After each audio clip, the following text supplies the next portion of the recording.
So I want to just take a minute to thank Susan and Gabrielle, the two NIDIS staff that are facilitating these webinars, which are funded in partnership between the New York City Department of Health and Mental Hygiene and the Fund for Public Health of New York City.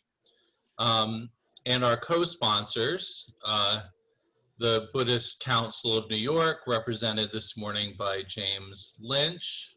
James, if you could wave. There we go. Thank you.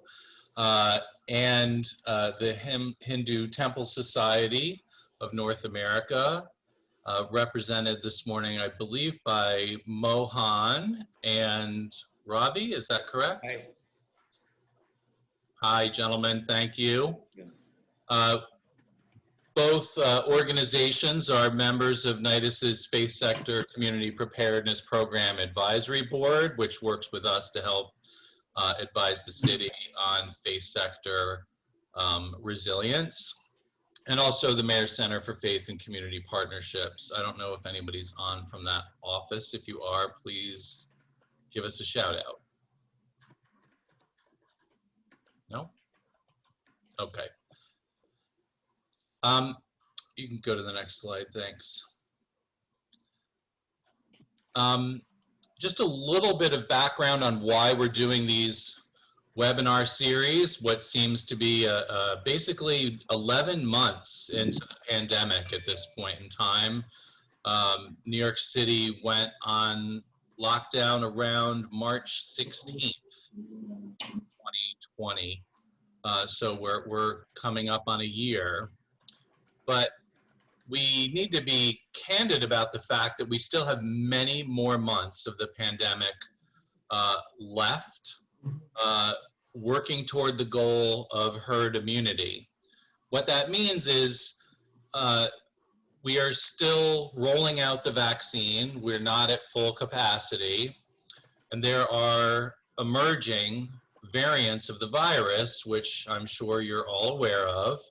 The original virus coming likely from China, but quickly mutating. There was a European strain and a Chinese strain. New York was impacted by the early European strain. And then it was stable for several months. But as you know, recently there are strains now coming, another strain coming out of England, South Africa, Brazil, California seems to think they have their own new strain as well. So now none of these are more deadly, but they do spread much faster, as much as 50% faster. So in reality, we're more vulnerable to rapid spread today than we were a year ago. We have the vaccine, but the rollout is slow. The Biden administration has tried to pick up the pace. Hopefully they'll be very successful. I think we all hope every government in the world will be successful in getting the vaccine out. But depending on how fast the new strains move and how fast the vaccine gets out, we're kind of trying to play catch up at the moment. So part of what we're asking houses of worship to do is to share public health information, preferably from the CDC and the New York City Health Department, so science-based sources. But you're also being asked to help work with your congregation members, the worshiping members of your temples, to make sure that they're staying safe at home as well and recognizing the vulnerabilities that they face at home as much as if they come to corporate worship, if that's what they're currently doing. The other reality for New York City are the racial disparities in infection and death rates and vaccinations. So I'm sure some of you saw the article that came out a couple days ago saying that still disproportionately in New York City, white New Yorkers have had much better access to the vaccine than communities of color and immigrant communities. Part of that is because people of means can get on the internet and register themselves, and they can drive wherever the vaccine is. So part of what was reported yesterday by the health department is that people who live outside New York are finding appointments in New York City and driving into New York City and getting the vaccine. What we're hoping is that we can balance that out. We can, New York City is beginning to implement an ID rule to make sure that people are residents of the areas they're getting the vaccine. But as you all know, particularly since the Buddhist community and the Hindu community are immigrant communities, at least in the heritage side of these communities, we face the reality that some people don't have access to the internet, don't necessarily find the information available in their language, and how can we as houses of worship help people access the vaccine? Can we ask the young people in our temples to help elderly community members get access to vaccine registration? And how do we make sure that whatever takes place in temple facilities remains safe, continuing to use face masks and hand washing, good airflow, HEPA filters, or filters on HVAC systems when they're possible, when that's possible as well.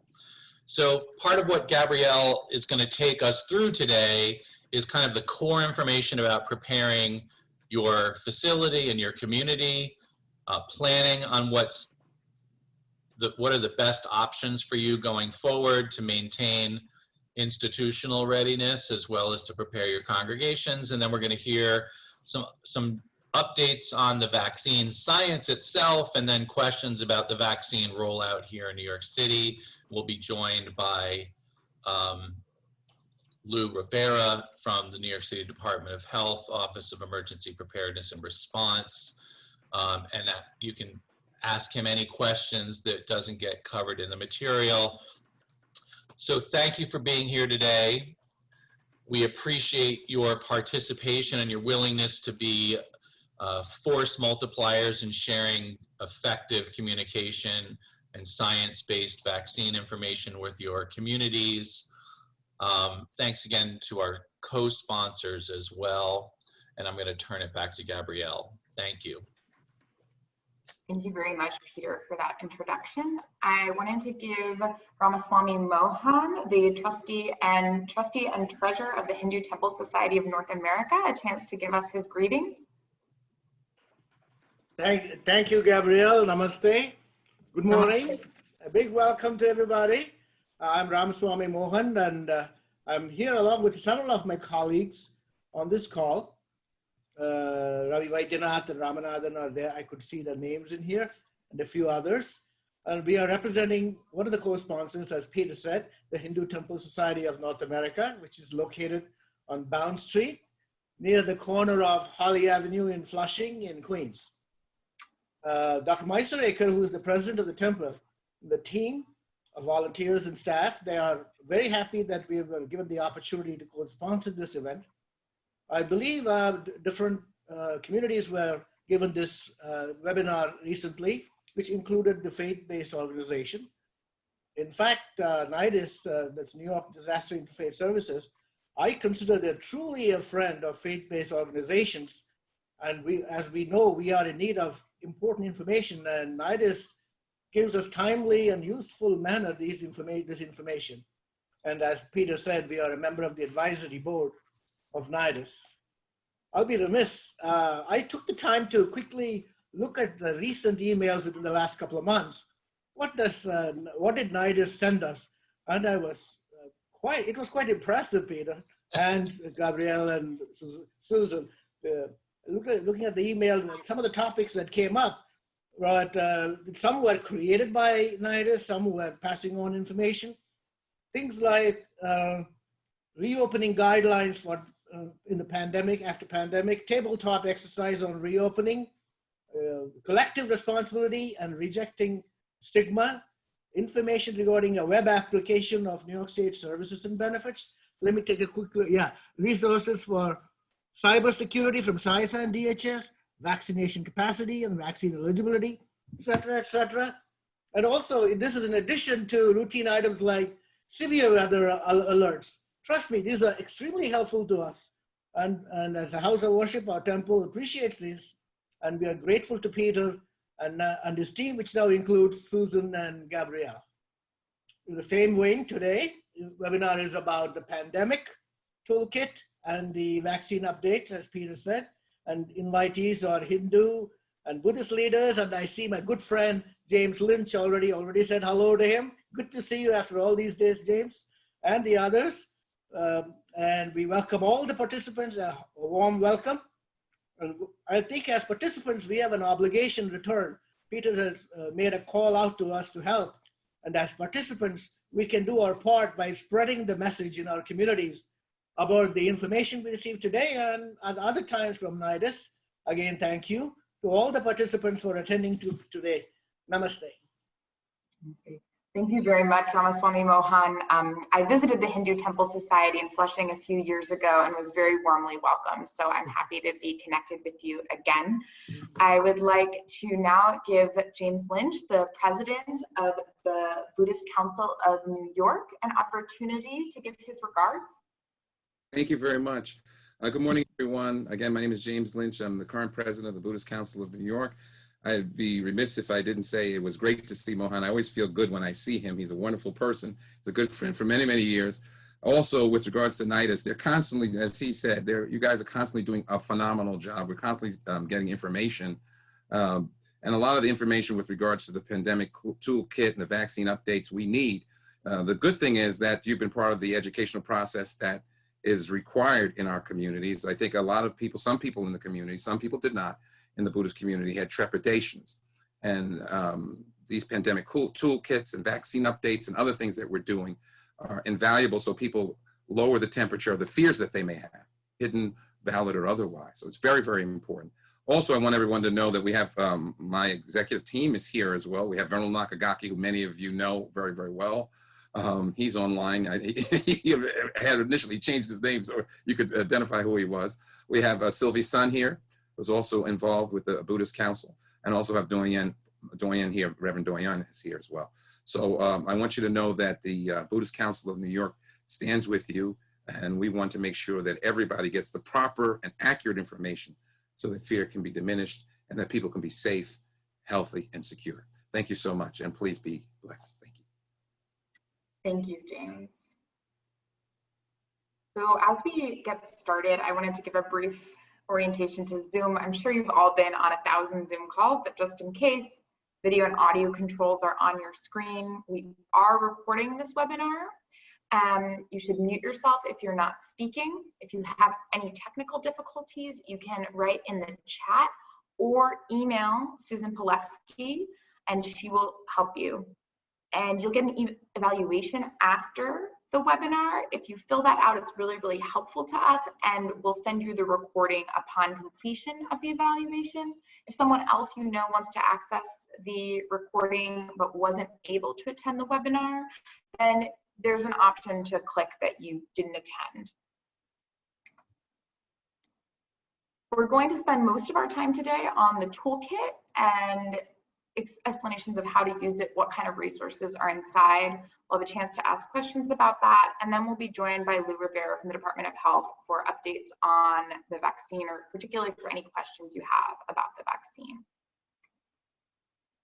We'll start ourselves off with a poll question. Is your congregation or community using a written emergency plan during this pandemic? Susan, could you cue that? Great.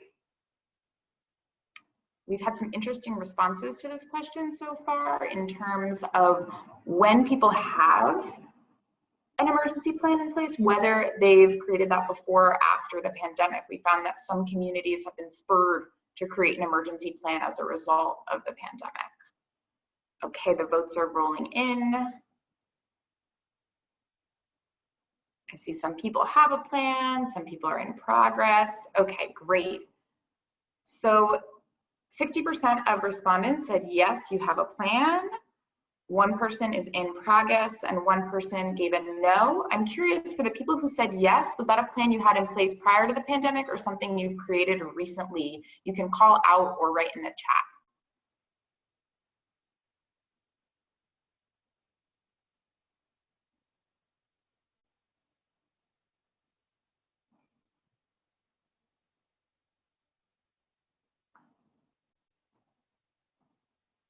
Well, I know from our previous meetings that some people have created it as a response, whereas other people have had this in place for many years. It depends on the structure of your typical organization and how it functions.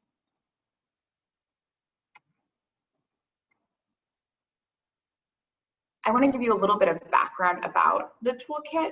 This toolkit was originally a DOHMH document, a Department of Health document that we adapted to meet the unique needs of the New York City faith sector. That way we can consider everybody involved, the congregational stakeholders and structures, the unique circumstances of ritual and religious worship, as well as those congregations and organizations who are providing vital social services for their communities. And we've created a bunch of really wonderful, easy to use worksheets that you can adapt for your congregation. So a quick overview of where you can find things at a glance. And here's an example of what a page in the toolkit looks like. The blue boxes tell you where to find template documents that your congregation can use to create a plan. And the gray boxes are for reference for other pages that address the same topic. The first part of planning will be describing your community, and this typically breaks down into two groups. You have your leadership and staff, and then you have your congregants, clients, and contacts. And volunteers might fall under leadership and staff, and occasionally volunteers are also congregants, clients, and contacts. So it is possible that people are going to be in both groups at the same time. When describing your community, creating an up-to-date organizational chart can be really helpful. So we gave an example of how a temple might operate with a board of trustees, an executive director who works alongside the temple priest but with different responsibilities, and then the different committees and offices beneath that. And it's really helpful to always have one of these on file that is accurate with all of the current structural information. When you're planning communications for your leadership and staff, it's important to include information about continuity of operations. So in case somebody who usually makes decisions is unavailable, who's going to cover those responsibilities? What is the delegation of authority? If key leadership is not available, who is qualified to take over? What are your human resources policies in terms of sick leave or working from home? Are you providing information about vaccinations? How are people going to continue getting necessary training, whether it's COVID related or the regular training that they may do in a given year? Are you offering personal and family preparedness information? And of course, all of that great general hygiene information that's important to stay on top of: washing your hands, covering your cough, and mask use in the case of COVID-19. When planning communication for your congregants, clients, and contacts, you'll also want to include changes to services, programs, rituals, and religious worship that are being made among your staff. Any kind of special hours of operations, maybe your physical site is closed or only open part-time now. How are you delivering services? Are people using personal protective equipment if they're going out into the community or greeting guests in your temple space? What's your general hygiene information for congregants, clients, and contacts? A lot of the similar information that you provided to your leadership and staff, along with information shared from the government in terms of points of dispensing for the vaccine, government assistance information, for example, with rent relief or other programs that might be helpful, as well as information about partner organizations that can be of assistance to congregants and in times of emergency. After you've identified what you want to communicate with your staff and leadership versus your congregants, clients, and contacts, you want to target what type of communication is most helpful for this particular message. And in a digital world, we have so many options available for us. I know at this point in the pandemic, you all have a lot of experience adapting your communications, adapting your services and rituals to ways that are safe and often virtual. Email tends to be a really popular choice. We also have the advantages when trying to communicate with large groups of congregants, of social media, and posting updates to our website. If you're part of a community that's not so online, but is concentrated in one physical area, one neighborhood, you might rely on flyers or posters that are posted outside to communicate with those folks. What's important is that you're meeting the needs of your community. Our next poll is, what forms of communication have you used during the pandemic? And you can check all that apply. I've been surprised to see that there are still a lot of clergy and other faith leaders in the New York community who are holding direct conversations with their congregants, hopefully with the use of PPE, but sometimes it's just not possible to move all of our communication and spiritual care needs online or on the phone. Excellent. Seeing a lot of results rolling in. You can see that email is by far the #1 choice, followed closely by websites and social media, text message. So we're definitely relying primarily on virtual communication, which is the safest way to communicate during a pandemic.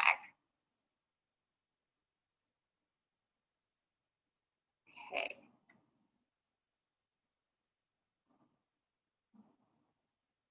This page shows some of the supplemental documents that are available. This is a pandemic communication message template. When planning your communication, the keep in mind steps at the top of the page are especially important. It's important to include positive action steps in that communication, to have an honest and open tone that encourages people to trust you. It's important that you're providing accurate information, that you're testing for clarity. Maybe you're having a couple of folks in the staff read something over before it goes out to a wider audience, relying on simple words and short sentences, avoiding any kind of jargon or abbreviations, avoiding judgment. Now is also not the time to be using humor, and that we're avoiding any kind of extreme speculation about what might come to pass. When crafting these communications, it's also really important to remember who your audience is and what their relation is to the event, in this case, COVID-19. So if you have a community that's been particularly hard hit, where a lot of folks have passed or become severely ill because of COVID, you want to keep that in mind when crafting a communication, to be sensitive to those who are grieving. This chart also helps you to plan your communications in a really organized way, and it can essentially form the entire communication here before it's translated into a more paragraph form message, just to keep things really clear and tight. The templates in the toolkit are form documents with a lot of basic content already in place, but you can adapt it for what your needs are. Some of these include get ready for COVID-19, if you're not feeling well, staying healthy, as well as changes in congregational programming. During a pandemic, the celebrations, rituals, and ceremonies, weddings, rites of passage, observance of holy days that your community ordinarily counts on will require creative and patient reworking. Plan ahead for how you will maintain as effectively as possible the required rituals like prayer, study, and worship that give meaning, structure, and dimension to your community life. Part of this planning includes identifying essential functions, those that are vital, even in case of emergency that can't be stopped. Identifying an order of succession, who's in charge if you or the other leadership becomes unavailable, and delegation of authority, who has the power to put others in charge of new responsibilities. The essential functions are those that have to be performed immediately, whereas non-essential functions are those that might be deferred. And we've also made a distinction of mission essential functions, which are those directly related to accomplishing your organization's mission, and support activities of those are those that support the mission essential function. So an example of a mission essential function would be ritual life, such as regular worship services, and a supporting activity for that would be maintaining the ritual items like prayer books, sacred texts, and garments. Are they clean? Are they in good condition? Are they available? It's essential, but just having those objects doesn't provide the service that the community expects. A deferrable mission or function could be providing religious education to congregants. A lot of communities have put off religious education at the beginning of the pandemic and are now, after many months, starting to reintroduce that in digital ways. And a deferrable supporting activity for religious education might be maintaining class rosters, supplies, paying teachers, etc. Other essential functions include providing spiritual, emotional, and social support, facilitating prayer and worship, maintaining social services for special populations, rituals related to death and dying, birth and cleansing, as well as wedding ceremonies. I'm sure many of you have heard that weddings in larger sizes will be starting up again in March and April in New York. In a pandemic scenario, it's important to be promoting coping and safe practices among your staff and those you serve, including disaster-specific personal self-care practices. You might want to recruit specially trained caregivers or social service volunteers during this time. You also might want to practice reciprocity between other faith communities in terms of providing essential services. So if you're part of a coalition or a larger community of temples, how can your leadership rely on the services that the other sites have available in order to lessen the burden on any one individual person or site?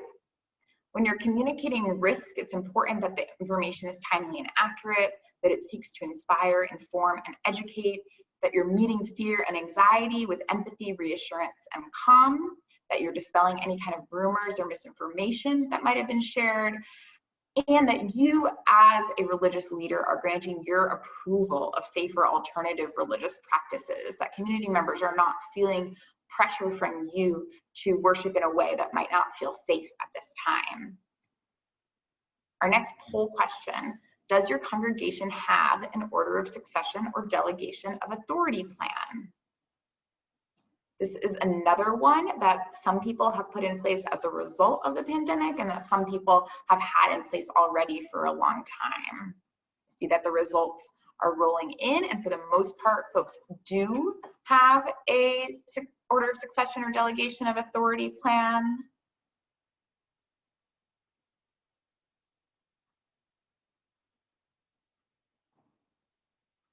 All right, excellent. So we're at 80% with a delegation of an order of succession or delegation of authority plan. Excellent. So that means that a lot of people are already prepared in the event that something happens and they are unable to perform their duties.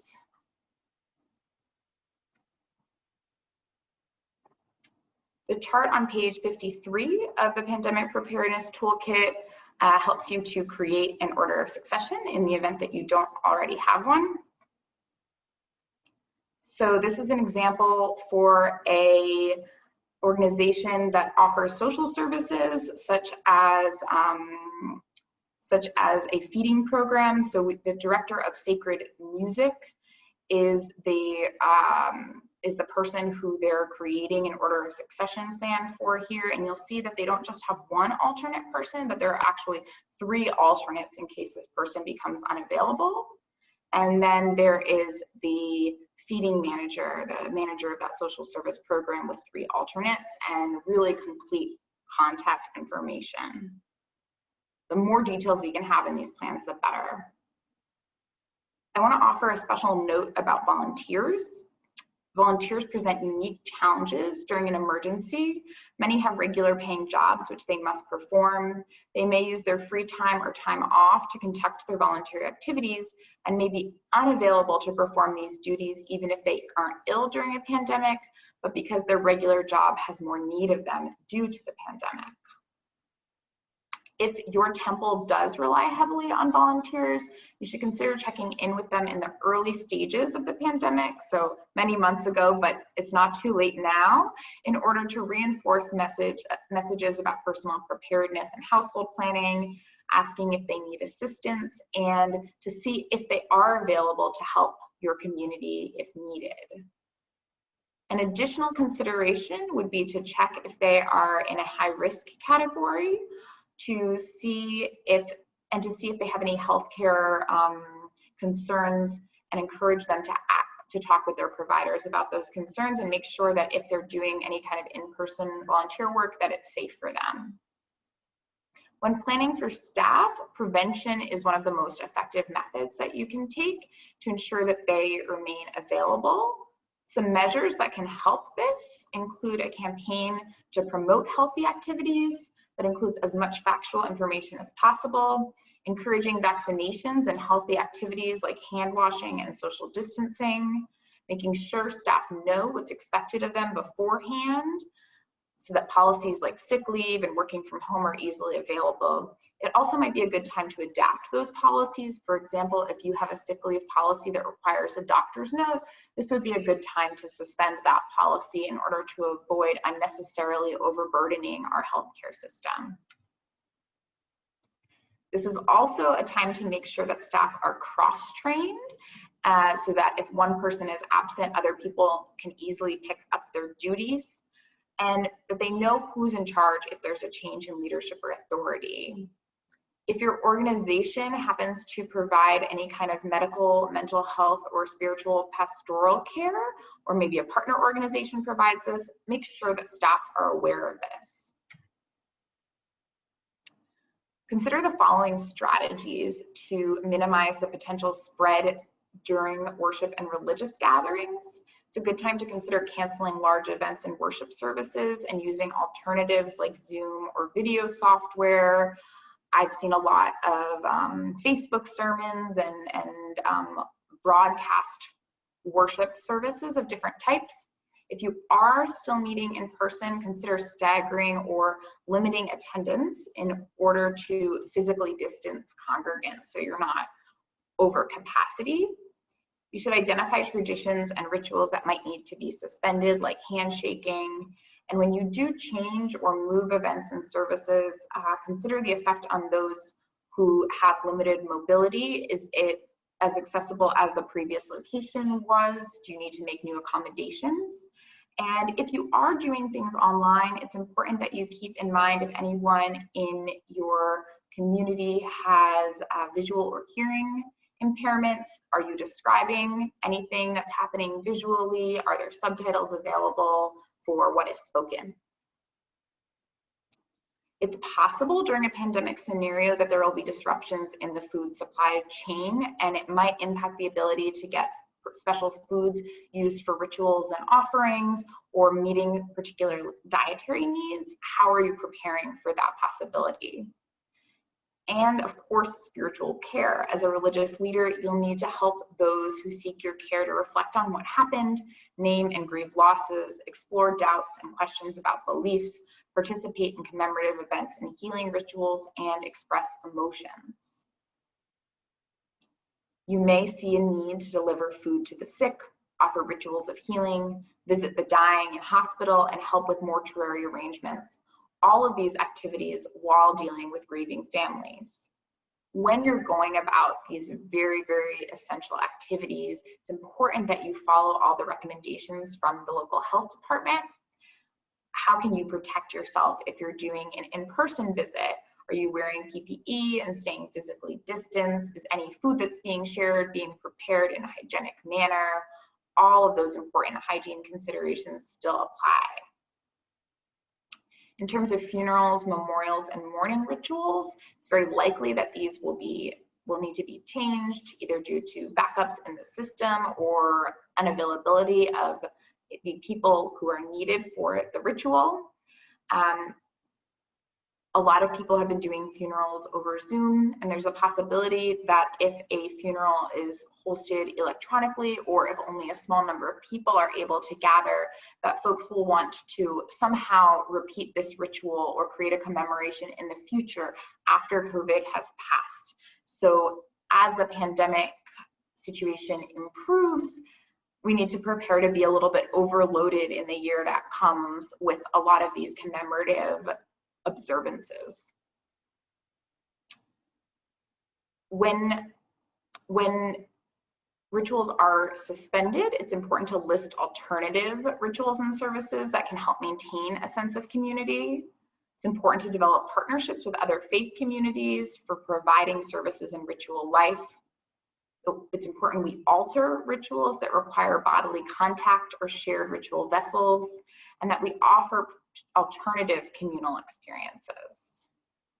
This can include alternative protocols to honor the wishes of the deceased, alternative protocols for birth rituals, and it's important that we prioritize that which is essential.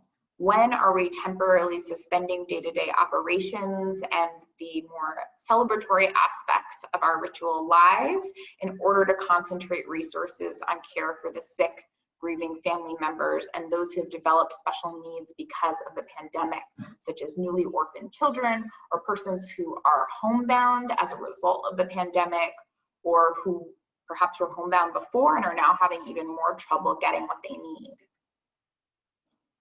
Our next question is one that you can either call out or share in the chat. How has your congregation adjusted your services and rituals? How has your temple adjusted your services and rituals throughout the COVID-19 pandemic? Are you holding services over Zoom? What does religious school look like, if anything? How do you celebrate life events? And what resources do you provide congregants to help them worship or practice at home? I've seen a lot of creativity in the digital sphere in this regard. All kinds of different platforms have been helpful to folks to make those services available to their communities. Does anyone have anything they want to add? All right, I see a response from Jenny Rose over in the chat. We have all of our events available online through Zoom and Webinar Jam. That's a new one for me. And limited attendees can come in person to ensure compliance with guidelines and laws, prayer practices, classes, and other events. Great, thank you, Jenny Rose.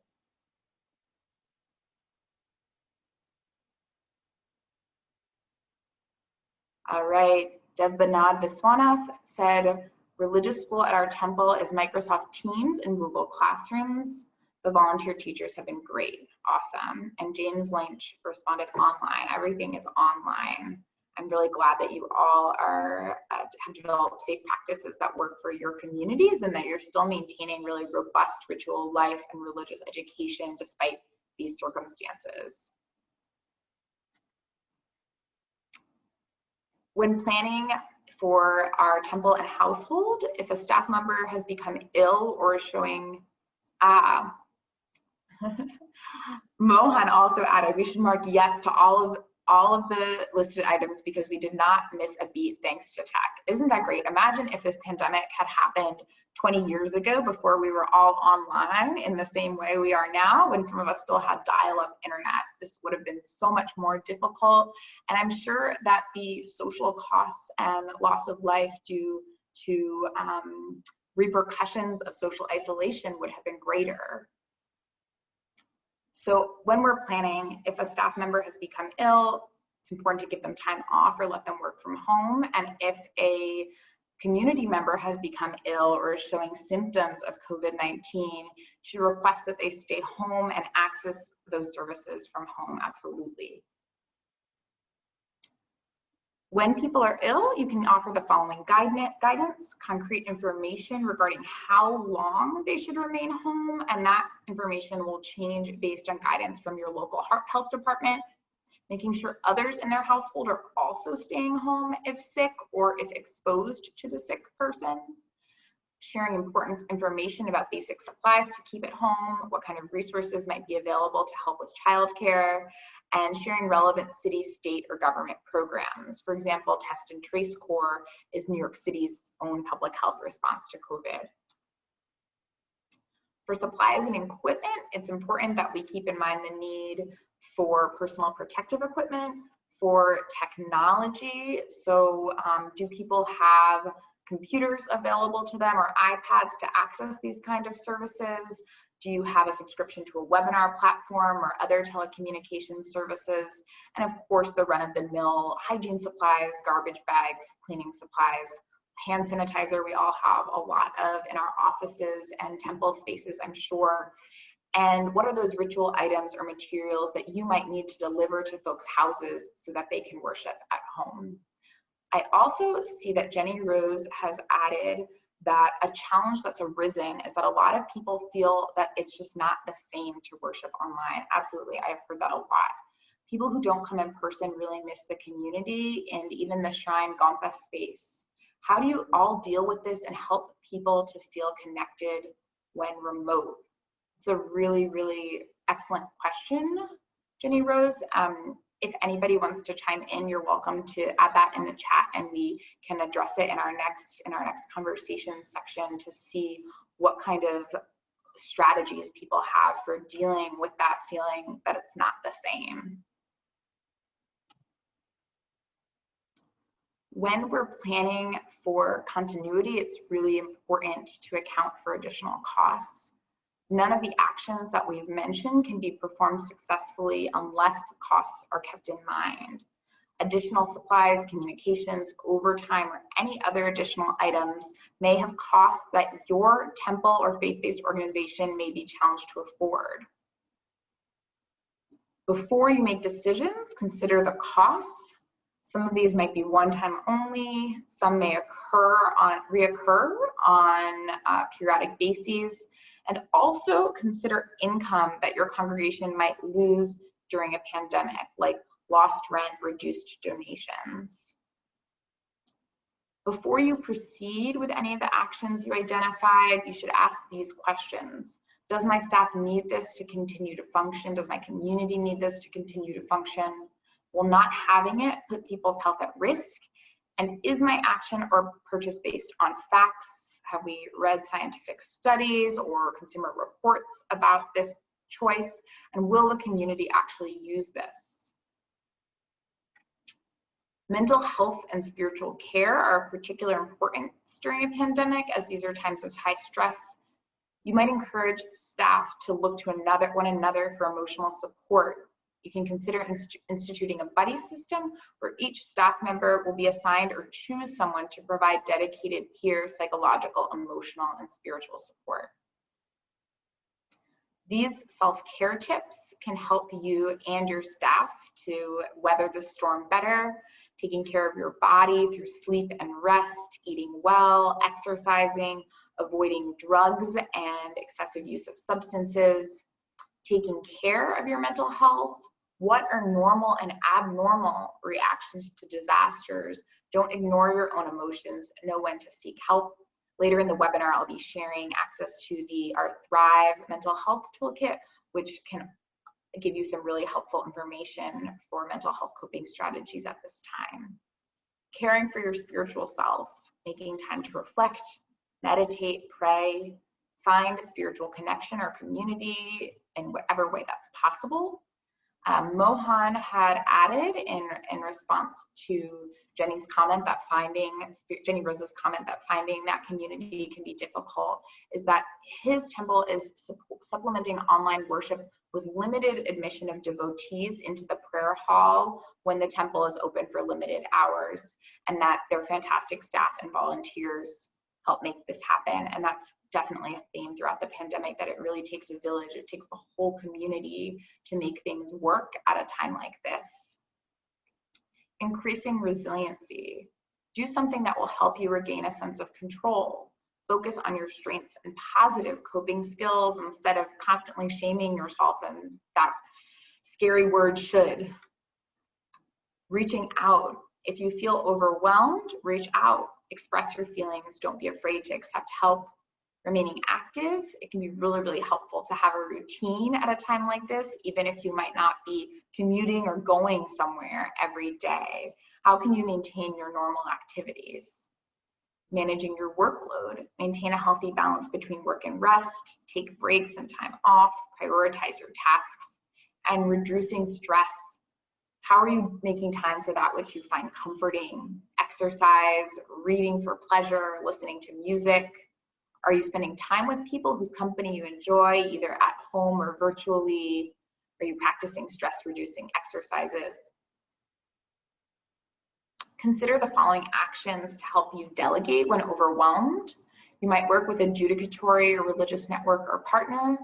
Consider finding another temple or sangha that has a similar mission and sharing leadership responsibilities with them so you can combine your activities and give everybody a little more downtime. If your organization has other branches in different parts of the region or country, can you work with them to share leadership? This was perhaps a better option at the beginning of the pandemic when New York was hit really hard before it reached some of the more rural parts of the country. At this point, everybody is experiencing high levels of transmission, so there might not be people available to come in from other regions.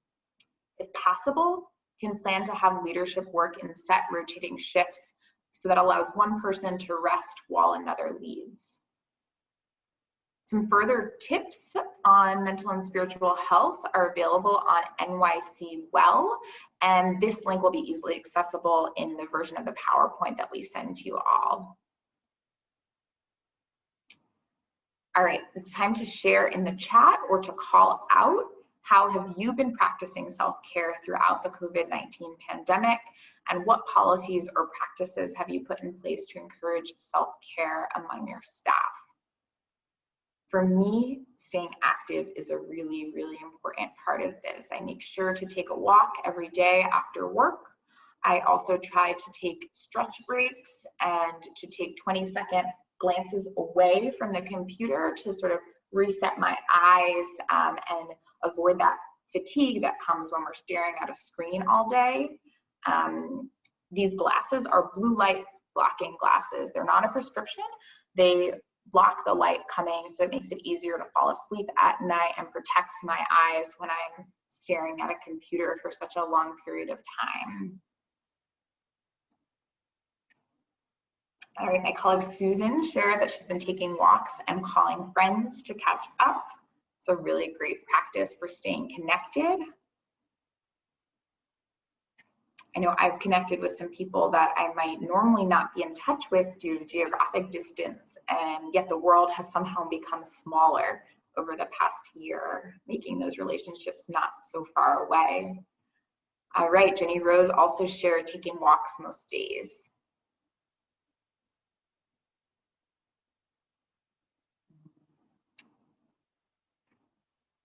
All right, Chandra Shakar shared we do more Zoom sessions, which we wouldn't have done otherwise. Yeah, connecting through Zoom. It's really helpful to be able to see each other's faces.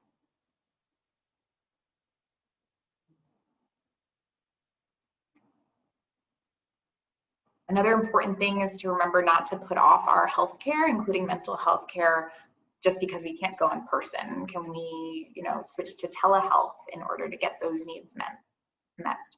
Dion shared keeping our daily routine, regular eating, sleeping, and exercise. Absolutely, routine is really key during these moments.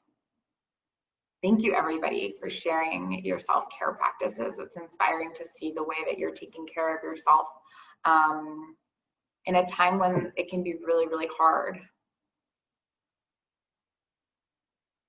This is just a chart that gives at a glance what our supplemental documents for continuity planning and communications planning are. And we have time to ask questions about the toolkit section. If anybody has any questions about the material I've just shared or anything that you wanted to add to one of those conversation moments that you didn't have a chance to, it's a great time to write in the chat or call out. Mohan, yes. Hi. I'm going to just think out loud because I haven't formulated an answer or something. probably because we are doing this after several months of experience of the pandemic, I was using this more as a checklist mentally. And the critical thing is how the management, in our case, our CEO and president, decided to address, along with the, obviously, nobody does these things by themselves, with a whole group of people, made three important decisions. Number one, we follow CDC state guidelines and then make it even more stringent. If it's 50% allowed, we use 25% allowed, that kind of stuff. Make it more. Number one decision. And by the way, just as a side, just for 3 or 4 days ago, the New York City Health Department decided to come and check us out and gave us a very favorable rating. Wow. So that is proofs in the pudding, right? Number two, the CEO or the president decided to have extensive meetings with the staff. No amount of paper and guidance is going to, other than, especially not all the staff are equally educated to read and so forth. You have to talk to them. And that's something personally, this was done. And then through two of the senior staff members, one taking care of the religious side, one taking care of all the other, who are, by the way, present. They are actually better off explaining but I want to keep it very short. And number three, extensive conference, like Chandrasekhar said, Zoom calls with the board of trustees on a strategic issues. And then the key is the operations committee. There are 20 of very, very good people that they met with, and things like early on feeding the frontline workers. We did that. Even the cafeteria was closed except for certain minimal things, but we made sure we did that. Even now we are feeding the homeless in several hundreds. Even now we are doing that. So all this can happen only if you have the willingness of the staff and the volunteers. And we continued the education program, we continued the senior program, we continued the cultural program. And frankly, I am pretty sure I did not go to any planning document, but this is very, very useful. It gave me a chance to check off majority. And especially it is true if it's a smaller temple, this could be daunting. So we have to take what we can from this and then apply. But the people make the difference. That's the only point I was trying to make. The staff and the volunteers make the difference. Finances, we never talked about in here. That is a huge issue too. So anyway, that's all. Sorry, I don't mean to hog the time. No, thank you, Ramaswamy Mohan. That's really helpful. And I'm glad to hear that your temple has been so proactive and that you can provide resources to the larger society so that they know what's available to them and what you have in place. Great. All right, we're getting a lot of great feedback in the chat. Thank you all so much for looking at the toolkit and taking advantage of those resources. I hope it's helpful to you. Can I ask a question about it? Sure. So one question that I had was about kind of the role of houses of worship in encouraging vaccination. So our community is not, like, I feel like they're not very dependent on us for that kind of information, generally speaking. But I just wanted to kind of get some thoughts about how to kind of approach that, you know, when we have a community that generally speaking has, you know, access to this type of information. But even I myself have found that, for example, I'm not a leader in my congregation, if you will, but I'm the person who kind of gathers the COVID information and then gives it to the management team. And so I'm a nursing student, and even for me, it's been hard to, you know, identify, am I eligible for the vaccine? Am I not? And so, you know, that's an area where for lay people, it's incredibly difficult to kind of find the information. So I just wanted information about like how to kind of share that information as a spiritual community, and then how to help people get access to it. Absolutely. Thank you, Jenny Rose. Peter, I saw that you turned your video on. Did you have something you wanted to add in response? I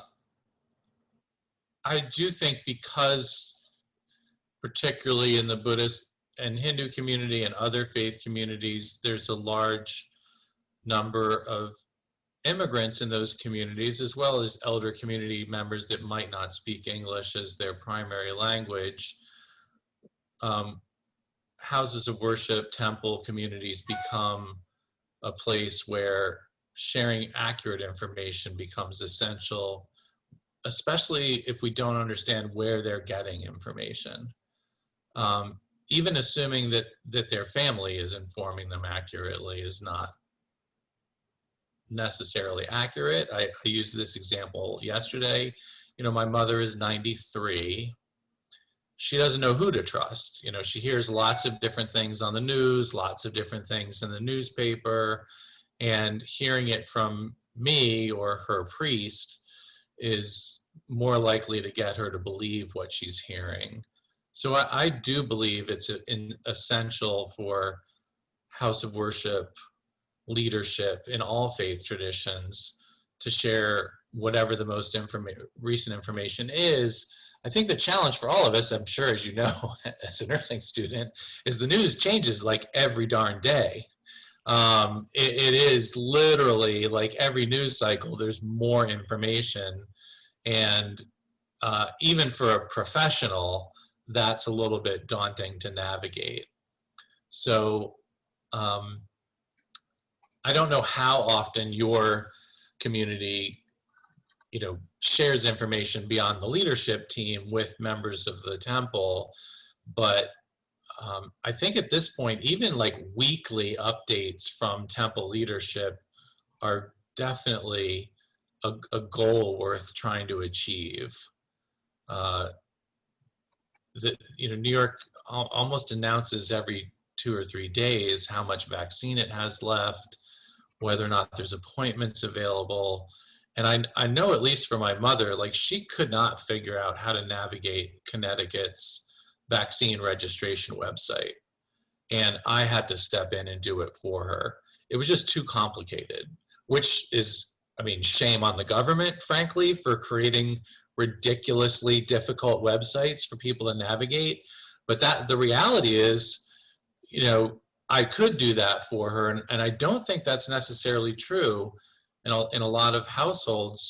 So I have wondered, I mean, whether or not it's possible for houses of worship to have like vaccine registration helplines, if there are volunteers that we be willing to do that. The challenge, of course, is that you need an email to do the online registration, and for people like my mom who don't have an email, meant that I had to refer her to my email. But I don't know if these systems would allow, for instance, the Hindu Temple Society's office email. I don't know how many people would be allowed to register off of one email address. There are multiple people in a household, so you could do that in a small number, but I don't think you could do it in a large number. You can only one person can register per email address in New York. In New York, yeah. Yeah. Mohan, you had your Yeah, I wanted to first of all say that is really, we have, I mean, conservatively more than 15,000 families registered on our email database, and probably even more. But that you hit a very good point, Peter. We haven't thought much about the vaccine area until the vaccine supply ramps up. No matter how much planning you do, it doesn't make a whole lot of sense. I mean, we have really a jumbled up way of doing it, particularly in the New York area.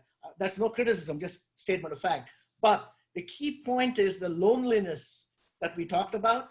We have, again, our temple decided that staying in touch with our devotee community is going to be the biggest contribution that we can make for their welfare. And we do that by cultural programs, educational programs, senior center, yoga, health lectures, you name it. Yes, we are going to have a vaccine-related lecture, hopefully soon. I have asked for Tori and Epstein of the New York City Health Department.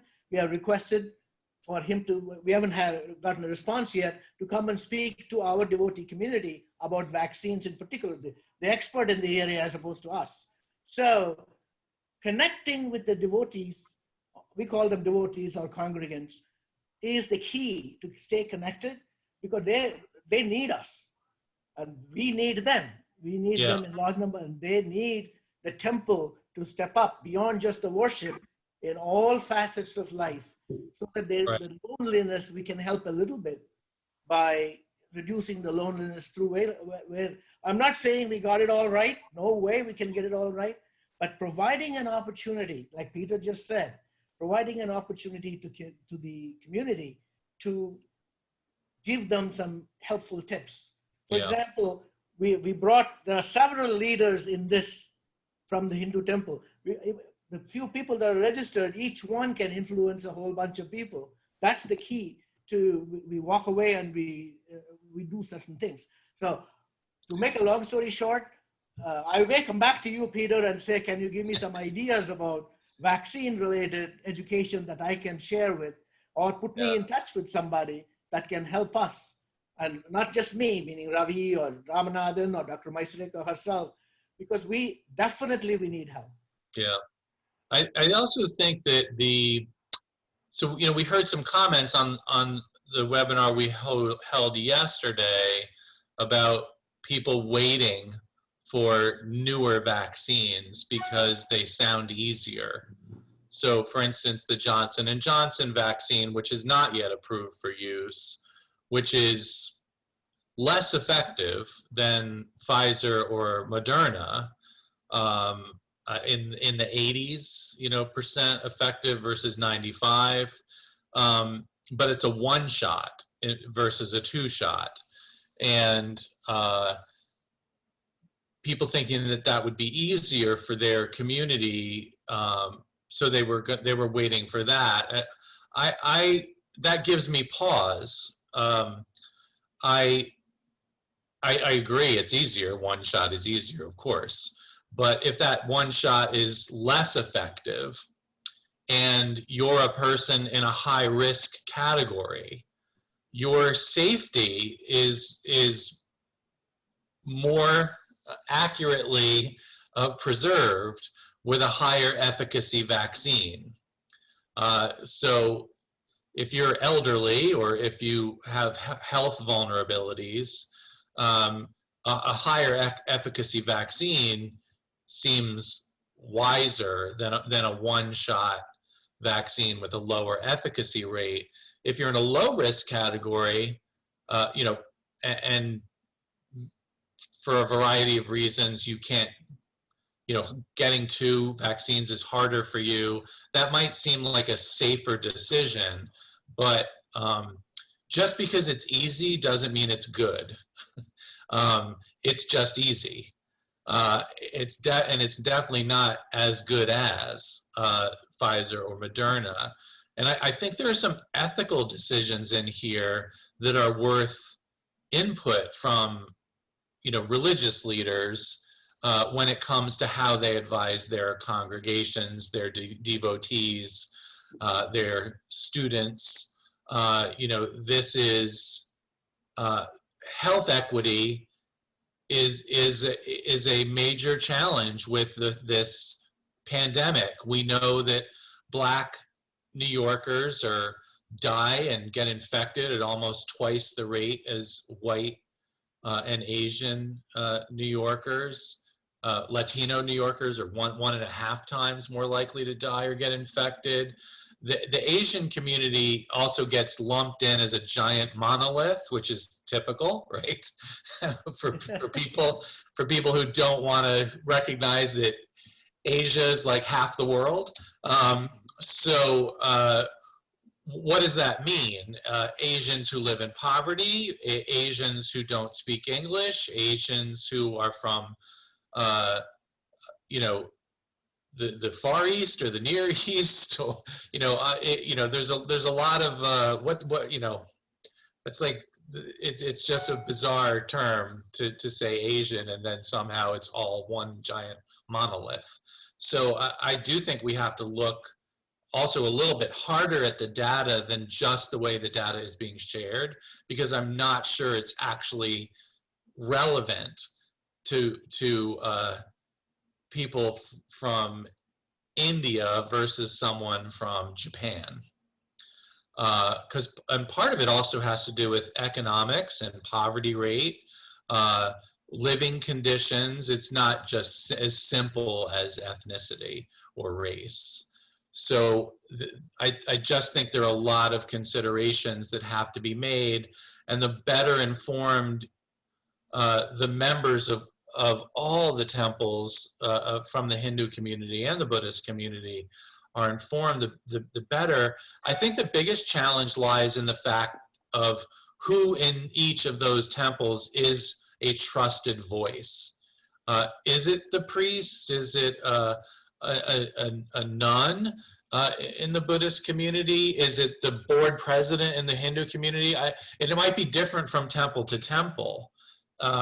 You know, who the voice of trust is, the most common person they get information from. All of that, I think, concerns us a great deal.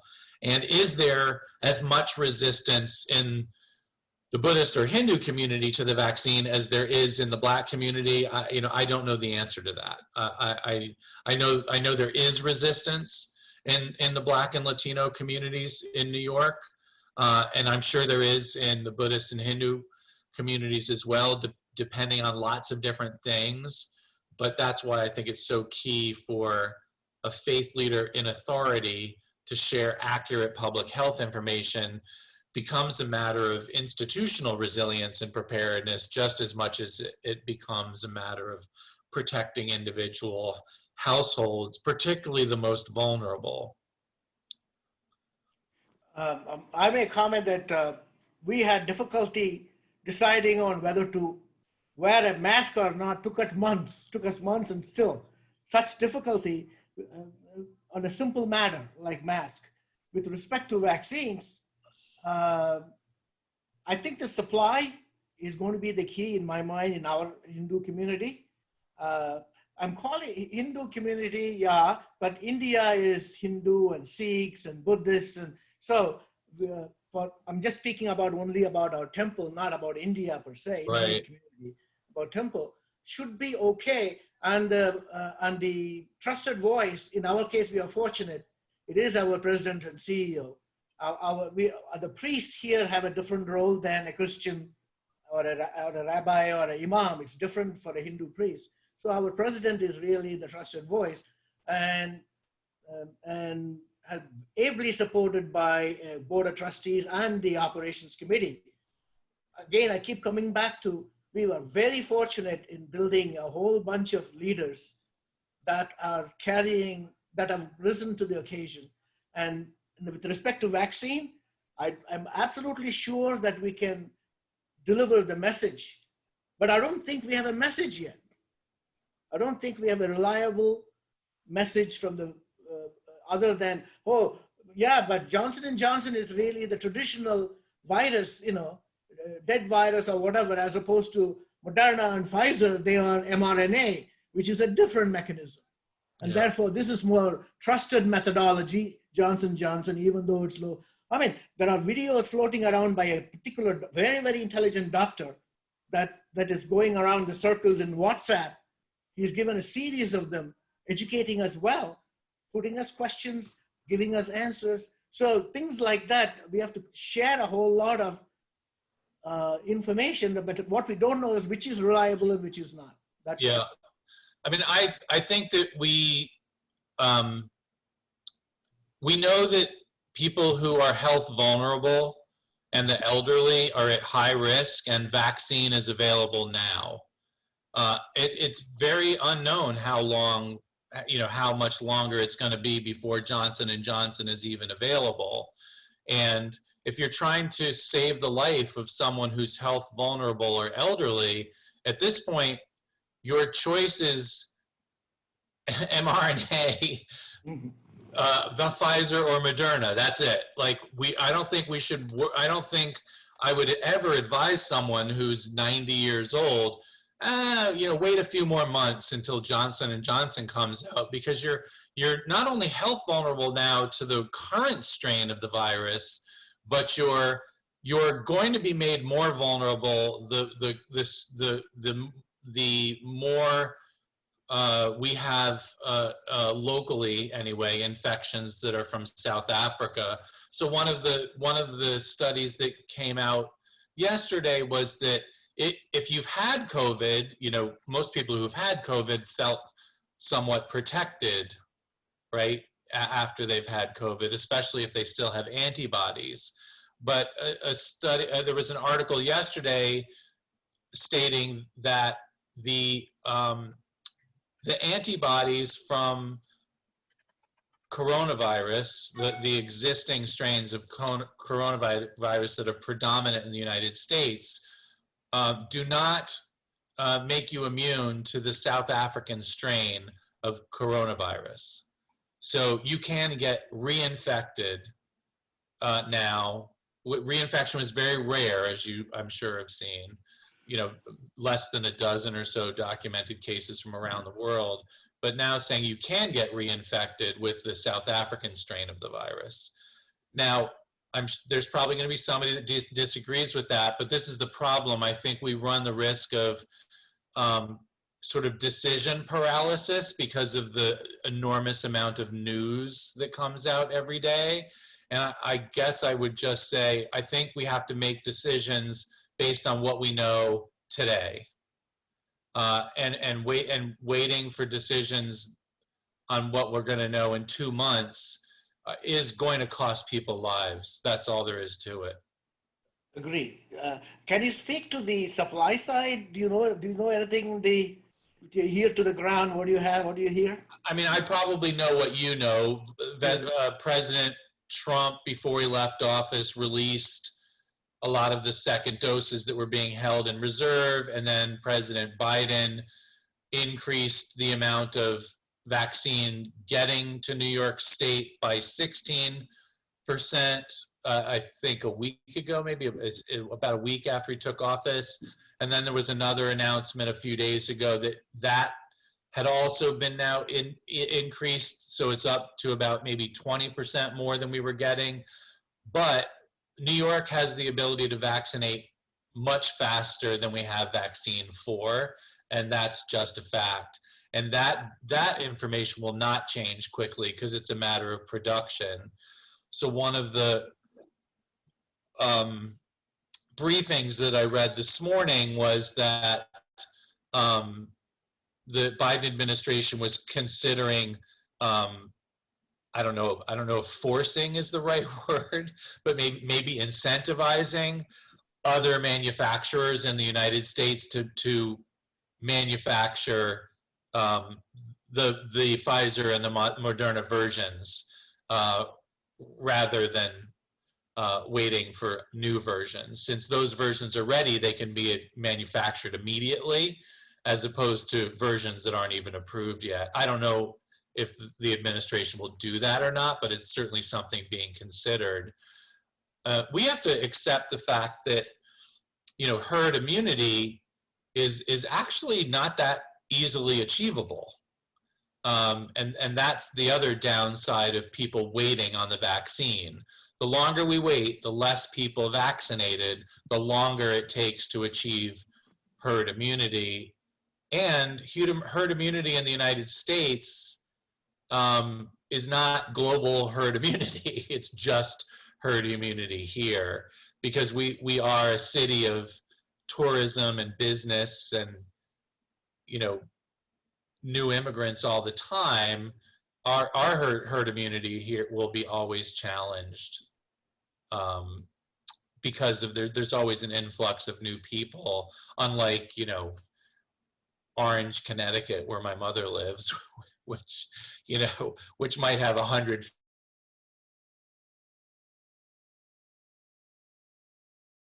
I'm taking up a lot of time. We need to move on, I think. Is Lou on?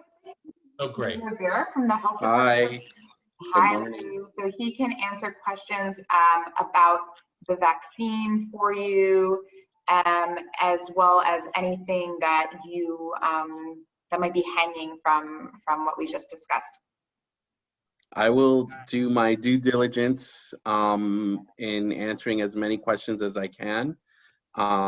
You know, so I think really first and foremost, the health department really wants to encourage people and let people know now is not the time to put your guards down when it comes to COVID, right? I know we're very fatigued, we're very tired. I am super tired. But now is the time to be doubling down on our efforts and amplifying them and making sure that we're still doing the core 4, which is to wear a face covering, social distancing, face covering, social distancing, staying home when sick, and I don't know why I'm forgetting the 4th one this morning. It's been a bit of a crazy morning. But just making sure that you're continuing to do that. Even if you happen to be one of the people that have gotten access to the vaccines at this point, we still want to make sure that even those that are vaccinated are still following the call for, because there's still a lot that we're going to need to learn in general about COVID and the way COVID is. We're learning every day new sort of information on the transmission of COVID, about herd immunity, about immunity in general, whether you've had COVID already, whether you had the vaccine. The one thing we don't know right now is whether or not those who have had COVID already, or whether or not one that those who have had COVID already are necessarily immune. We don't have that information yet. And 2, those that have the vaccine, whether or not they're fully immune, or whether or not those 2 groups can be carriers. So they may not get ill, they may not get sick, but they could potentially be carriers to those who haven't had COVID and or who haven't had the opportunity to be vaccinated as of yet. So it's going to be really important when you're working with your community, your congregants, your fellow parishioners, that you message that. And there are things that there are things we absolutely do know about this virus and about the vaccine efficacy, and things like that. But there are things that we're learning each day as we continue to move through this pandemic. So it's going to be really important that we don't let our guards down, and we continue to be diligent in, making sure that not only are we safe ourselves, but that our community members are safe. I think from there, normally I would just open up and try to answer questions that you all may have. Is that the format that would work for today, Gabrielle? Great, Lou. Thank you very much. And folks, you can either unmute yourselves or type a question in the chat.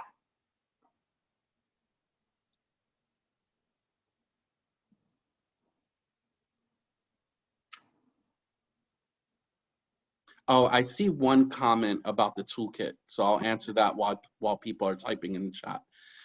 So the toolkit, I'm assuming this is the toolkit that NIDIS partnered with us to have redone for the faith sector, correct? Yes. Yes. So the toolkit has not been translated into other languages at this time. Ideally, when this toolkit was designed, it was initially conceived that community-based organizations, houses of worship, I think that primarily spoke English would be able to utilize this document, and we understand that that's not ideal. There has been talk to have this translated into the top 10 languages that the city normally produces information in. That's still pending. And then on top of that, although the document that NIDIS created is fully based on DOHMH's document that's more specific to community-based organizations, we would then have to talk about what that means specific to the translation for the document that NIDIS worked really hard on to make sure that it was more specific to the needs of houses of worship. So. Great. Thank you, Lou. The next question I asked that question anyway, but because sorry, this is TK Nakagaki. Because I know a lot of Chinese monks who don't speak English or reading, a lot of big community there too.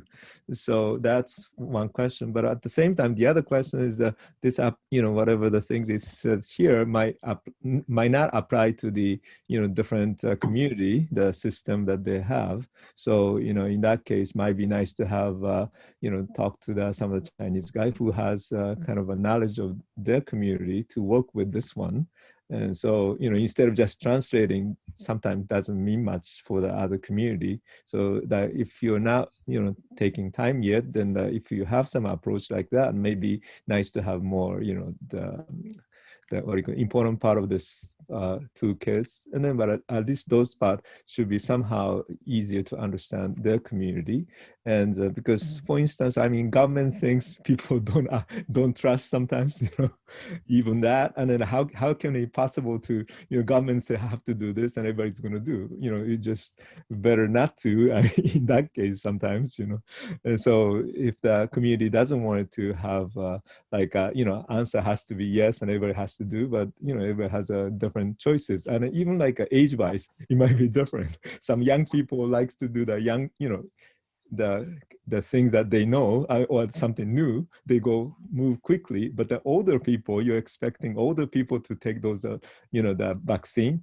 How can they will go there? For me, I'm kind of not too, I don't know, in a way my wife said you have to go if I have a chance, but otherwise I won't go, because I'll wait and see how things are going. And if many people come, and then because anything, the computer, when the computer comes up, who's going to buy the young people? But the older people will just wait, and then even a waiter later, then the better one comes up. So we just do that way too. So I'm sure there's people who are waiting like myself, but then instead, so for us, this is a time when the vaccine is available and people start moving. So this is really the time to calming down, not to move yet. Just keep yourself healthy the same way that you're doing, because otherwise all of a sudden you just off guard it and you get more people got sick too, and they're expecting they will be getting some vaccine which might affect to even you get the sick. Now you have a vaccine, so you're okay, but it's not, right? Vaccine itself doesn't work that way. So if you're healthy, the vaccine works. But if you're not healthy, you got sick because of that, then the vaccine never work anymore. So in that case, how can it be possible to say, oh, everybody has to do this? And then it's just why you can't just start doing it, the one that they're interested in taking it, then everybody else is going to take it anyway.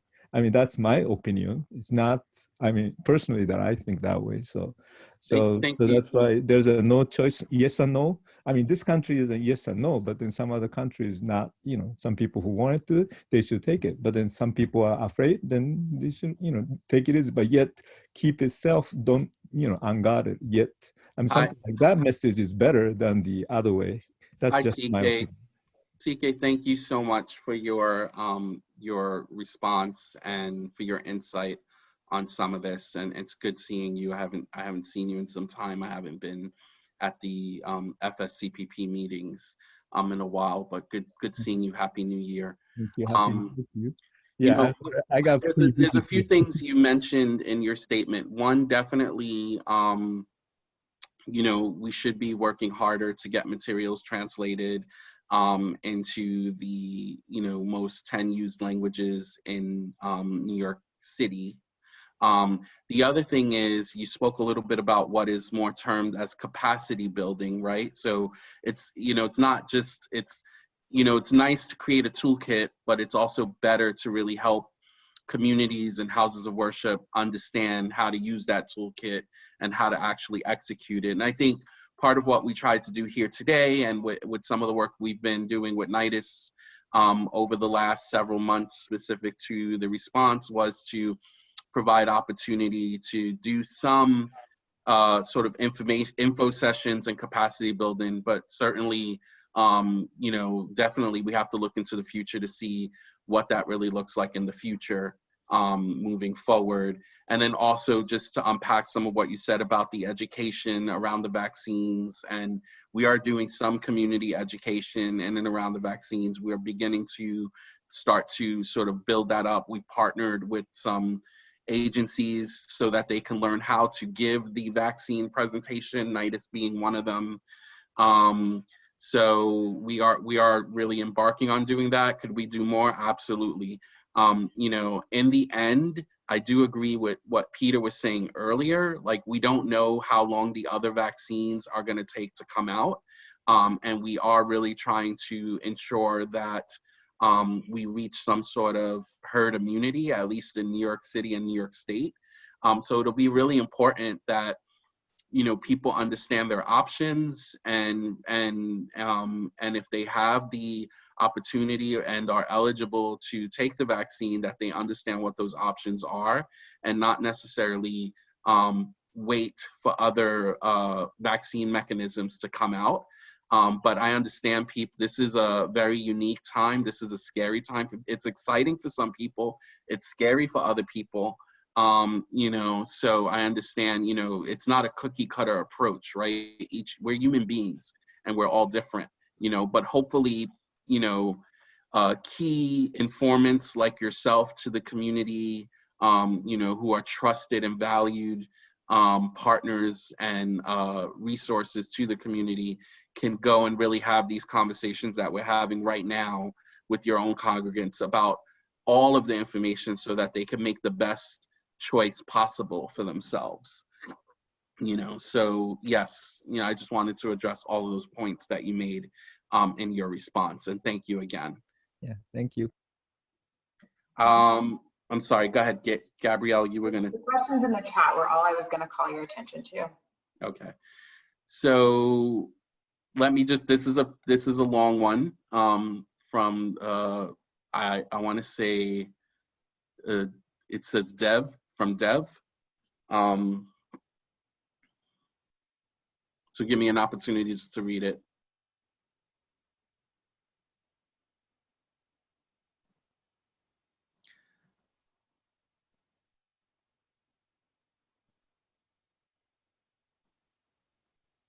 Yes. Yes and yes. So we definitely, for now, I think we're going to be using, I agree with your statement, by the way, and please tell me how, is it safe to say Dev as your first name? I just want to make sure I got that right. Okay. So for now, the way the city is going to be offering vaccine services. Sorry, it's Dave. Dave? Dave. It's All almost like a THD, like your tongue against the teeth. Dave. Okay, Dave. Dave, got you. Thank you. Dave. Thank you for helping me say that. Thank you. So for Dave's response is, right now we're going to obviously be using government buildings, which the schools are being used through the health department, but I do believe H&H is using their own sites as well. And then the state obviously is coming in and setting up vaccine centers as well, that being in partnership with community partners. So like the Yankee Stadium one that's opening up this week is a clear example of that. That's a partnership between Somos, which is a community-based organization, Yankee Stadium, obviously, and the Yankee franchise, and then obviously the state. So we will see more of those type of examples starting to come up. I do think that the thing is that these and having run testing sites over the summer, implementing that, and also running vaccine sites, you need a huge footprint to do that, because there are a lot of pieces to those operations that have to get done, in addition to making sure that people are able to social distance when they come to those operations. So we had initially for testing began to look like we did, one of our first testing initiatives was with a house of worship in the Bronx, which was really successful. The actual testing was successful because they had, they're a trusted partner in the community. They're a trusted source of information in the community, and they were able to get people out to get tested. And we didn't have to concentrate a lot of efforts on outreach, quite honestly, because they got them out. The challenge was the logistical challenge. The space just did not allow for everything that needed to happen in that operations. And so we had to although they were a great partner to work with, we had to move away from using space with sort of private partners, CBOs, and or houses of worship, because we just realized the footprint that we needed was much larger than what many of them were able to offer, even though some of them had large space. And so that's always the challenge with that.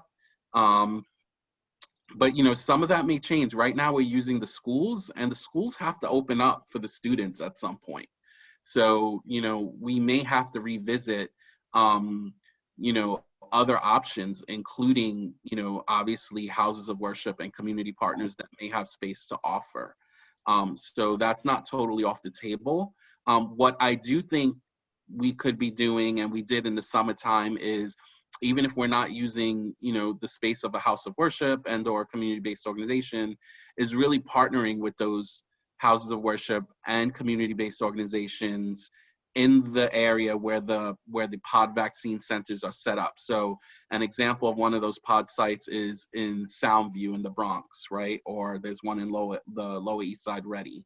I'm sorry, not the Lower East Side, Ready. In the Lower East Side, I'm just so used to saying LES Ready because we partner with them a lot. So it's doing more work around bringing them into what the operations look like, potentially how they could support dissemination of information, and giving information to their congregants and or constituents so that we can get them in to get vaccinated and or tested. So I do agree there needs to be some more work on that. The spacing is always an issue because it is a really large operation when you look at it. And then when you add in the fact that you need to social distance, it becomes even larger, the footprint of the space that we wind up needing. Thank you so much, Lou. There were two more questions before we wrap up. The first question, you probably don't have an answer, but if you do, when will House of Worship employees be included in eligibility for vaccinations? You're right. I do not have an answer to that. It's a moral dilemma that people like myself struggle with every single day that we go in to support the vaccine efforts, right? Because as a community engagement or community activist or whatever I don't know, I didn't realize I was a community activist, quite honestly, until I had to do COVID-19 testing and work, and my staff made me laugh because I direct the community engagement and response team. So I guess I should have known I was a community activist, but I didn't realize that until having to be in the throes of doing this work. And it is a moral dilemma that we struggle with every day. And we're hoping that the state, essentially that it's really CDC that has to put out the guidelines that the states are following. And then the states have some sort of discretion to open it up to different populations. So at this point, I don't have an answer to it, but I cannot wait really until the general public at large will be eligible, because then we can get into the really hard work that needs to happen. And, I think that's gonna have to be a lot of work that comes down from the federal government down to the local governments. They have to make sure that we have enough vaccine so that we can meet the demands of all the populations that need access to vaccine. And that's been the biggest challenge that we've had, is that, obviously with the past administration, there wasn't a real plan in place to get vaccine out to localities, and certainly not the amounts that localities would need. Hopefully with the new administration, that will begin to change. We are seeing some changes, but really we're going to need the federal government to ensure that we have access to those vaccines before we can fully open it up to everyone. Thank you. Thank you very much for that, Lou. Our final question is if there's a difference that you're aware of between the Pfizer and Moderna vaccines with respect to post-vaccination reaction, if there's any data on this. So Gabrielle, if you can email me that question, I don't have any data right now on it, but if you can email me that question, I can see if I can get an answer. I can email it back to Gabrielle or to Susan, and they can send it out to the group. I'm happy to send that to you, Lou. I will say that I read an article just yesterday. It didn't include data, but I believe it mentioned that the Moderna vaccine had slightly more severe side effects, not severe, but more swelling because it includes more virus. And I'll try to find that article again to share with folks as well. And I'll definitely forward you that question. Thank you so much for taking the time to be with us today. We really appreciate your insight and your ability to answer these questions. I appreciate being here with you all because there was time before COVID when I was very much more involved with sort of the stuff that was happening through our contract with NIDIS and these meetings. So I was glad to be able to be here yesterday and today. And hopefully I can be here a little bit more often, but thank you. Great. And thank you. I think I might have just misspoke. Neither of the vaccines contain live virus. To be very clear, what I meant was that I believe the Moderna vaccine stimulates more antibodies than the Pfizer vaccine, which might be why it could create more swelling at the site of injection. And we will definitely get back to you on that question. Yes, so none of the vaccines have live virus in it. You're absolutely correct. Great. I want to say one more thank you to Ramaswamy Mohan and to President James Lynch of the Buddhist Council and everybody from their organizations who was here today to support us. We're really, really appreciative of your participation, and we hope that this was as informative as it could be. We will be sharing the slides with you, and there's a pretty robust section that we borrowed from DOHMH on vaccine science that you can go through at your leisure that might help clear some things up for you. Bye, everybody. Have a great rest of your day. Bye. Thank you. Take care.